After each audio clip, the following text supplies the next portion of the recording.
Do you know what this multi-tool is? Have you seen it before? I hadn't seen it before, but I've done a little research on it and I want to tell you about it. Welcome. This is Haku EDC. This is Sac Friday, where we go through Swiss Army knives and its competitors or things that look similar or act similar. And today we have this tool. Before I give you the name of it, I just want to say it's a really interesting tool. I don't remember where I got it. I don't remember when I got it. I don't remember anything about the circumstances. But it seems to be in pretty darn good shape. And it has a number of interesting functions on it. Just to cut to the point, this is called the Rite Edge Multi-Tool, and it was sold by the Rite Edge Knives Company. Rite Edge still sells a bunch of knives. You can find them on various knife shops, but they don't sell this. From what I gather, they stopped selling this one 10 years ago, 2014, 2015-ish time frame.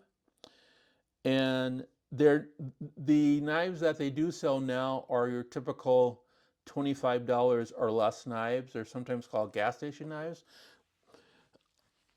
but they don't sell multi-tools that I could find, at least. Let's go through. You can tell that there's some interesting thing on this multi-tool to begin with. Let's start off with the bottom layer of the multi-tool, and you'll see it has a lot of sac-ish things. One, it has a corkscrew. It has, oops, this is one of the things that I figured out. I can't pull out this without pulling out the corkscrew, even though it has a little front thing with it. It's very tight. Now I can put that back down. This is the hook. And these hooks are fairly new to Swiss Army knives, and I think they came in like the 2000s era. And obviously they're used for untying knots, for package carrying and carrying other items. Boy, these things, they're real stiff. I should have opened them up a few times before I got. And then on this side here, oops, let me turn around. On this side here is an awl. It's got a hole in the awl. And this awl right here is very much flat. There's nothing there to use as like a scraper that you would get on like your typical Victorinox awl or reamer. Then it does have on this particular side, on this back side here, it comes with a little, what I thought was a pen, PEN, but it didn't seem to write. And then and if we look at it again very closely, let me see if I can get it focused. It's a Phillips head screwdriver, very small one over here. So that would be interesting to use, and it does. On this side here, I don't know if this is supposed to be a file. If it is, it's a really bad file. And this must be like a little screwdriver here. And it's not anything that I would ever use has a scraper unless it was something that was very light. As I stated earlier, this part is supposedly, you're supposed to be able to engrave something there. Flipping it over, it becomes,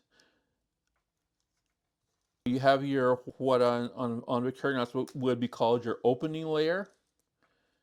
And nothing here locks, but this does not have a half or 90 degree. This one does. It locks at 90 degrees and 180 degrees. So it is following the Victorinox sort of special way of doing those things. They are tighter than most of the Victorinoxes that I have used. Then it has a scissors, and I should have mentioned this earlier, but these scissors, they have a little spring on them. They work in a way that would make people say, I would use it, but it's not something that I would want to use it all the time with. Let's see here. I'm trying to cut it here, and it does cut. So it's worth having on you. Don't expect it to cut through paracord. I tried that already, and it sort of just fell through. The other interesting thing about it, if you see it's closed, but it's not fully closed, you have to really put it down in there. So I don't know if that was from its previous use or it came like that. Then it has a couple of knives here.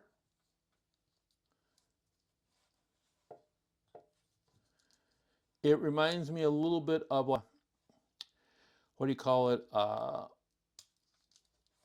compact, not a compact, a climber. It reminds me a little bit of a climber. This, and it has a knife on this side here. Let me get it open. Here we go. Once again, it is a slip joint knife. And if you look at it, it's not really straight. And I think that's more from abuse use. As I stated, I don't remember how I got it, when I got it, or anything else about it. But it's definitely not a straight on knife. Maybe if I did a little work on it, it may be workable. Those are the parts that would remind you of the typical Victorinox. Then it has a couple other interesting things. One is this compass.